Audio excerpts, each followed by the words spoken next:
ඔයාගේ බජට් එකට හරියන වෙන්න ඉතාම ඉක්මනින් හොයාගන්න විදියක් බලමු. ඒකට හෝම් යන්න. එතන තියෙනවා රිසිව් කාටස් කියලා එකක්. ඒක ක්ලික් කරන්න. ඒකේ ඔයාගේ හරි ඩීටේල්ස් ඔක්කොම ඇතුළත් කරන්න.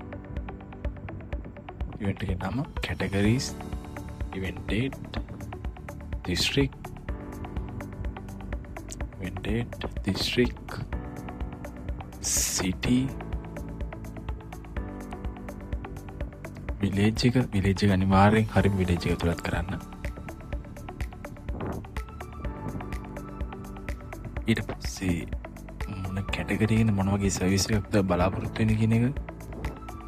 ඊට පස්සේ ඔය බජට් එක ඇතුළත් කරන්න. එතකොට ඒ බජට් එකට වෙන්න කැමති නම් ඒක accept කරනවා. එතකොට ඔයාලට මැසේජ් එකකින් බලා ගන්නත් පුළුවන්. ඉවෙන්ට් එක ගැන ඩීටේල්ස් මේව සක්සස්ෆුල් මැසේජ් එකක් එනවා. ඒත් වෙන්න accept කරාම ඔයාලට වෙනම ඩෑෂ්බෝඩ් එකකින් බලන්න පුළුවන් accept කියලා.